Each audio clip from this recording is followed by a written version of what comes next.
Hey guys, it's Ansh back with another Tech Talk. Today we're diving into something crazy, quantum computers.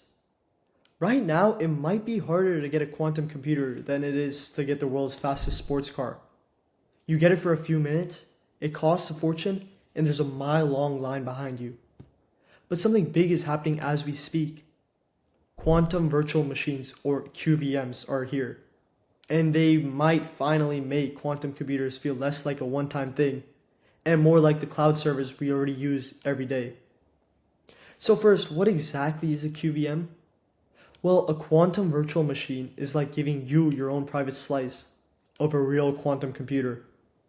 Instead of waiting in line to use the whole chip for just a few seconds, you get a dedicated set of qubits, the quantum version of bits, which can be 0, 1, or both at the same time. And it allows you to run your program while others run theirs at the same time. It's the actual hardware just partitioned and scheduled so everyone's work stays separate and stable. With QVMs, multiple people can run jobs in parallel on the same quantum chip. Well, who's involved right now? Columbia University created HyperQ just a few months back and demonstrated parallelization at scale. We also have IBM, which is providing the 127 qubit hardware HyperQ runs on. There's also KET's quantum security, which is working on chip-based quantum communication tech that could pair with QVMs. But how exactly does HyperQ work? Well, it divides the chip into zones. Picture the chip like a map with cities as qubits, connected by roads as the links. HyperQ gives each person their own area of the map so their qubits aren't connected to anyone else's. Then, they schedule turns inside each zone. Even in your zone, quantum operations are timed so they don't interfere with each other. It's like traffic lights for qubits, making sure only one car or operation goes at a time. Then there's protecting the idle qubits. If a qubit isn't being used, it's put in a safe rest mode, so noise from a neighbor's job can't mess it up. This way, everyone can run their work at the same time without stepping on each other's results. Alright, let's go a bit into the depth of a quantum computer specifically. We're talking about some hardcore engineering magic here. First off, we've got the dynamic qubit mapping. Basically, where every qubit on the chip has a unique connectivity graph.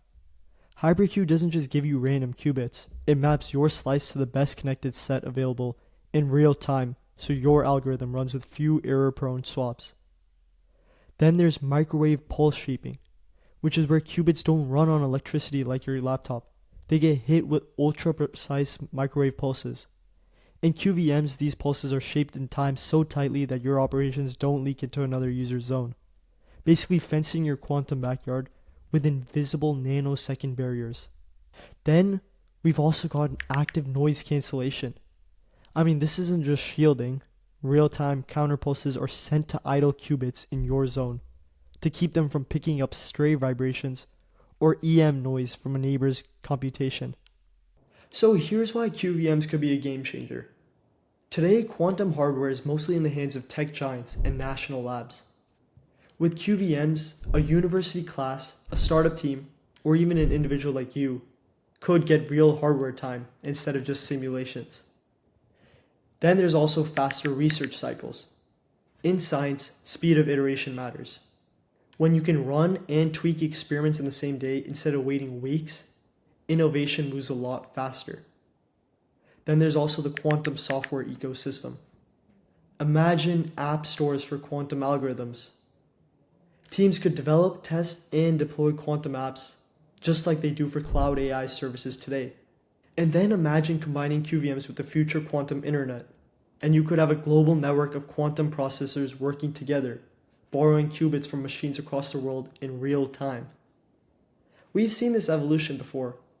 First, computers were huge, rare, and single user. Then virtualization turned them into a shared cloud resource.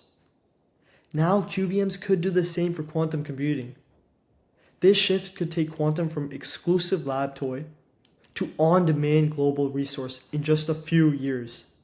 So here's my question for you guys. If you had a few minutes on your own slice of a quantum computer, what's the first thing you would do? Would you try to simulate a brand new medicine, see if you could crack the perfect fantasy football lineup, or just run the weirdest experiment you can think of to see what happens. Drop your thoughts in the comments below. Make sure to hit that like button. And once again, see you guys in the next one.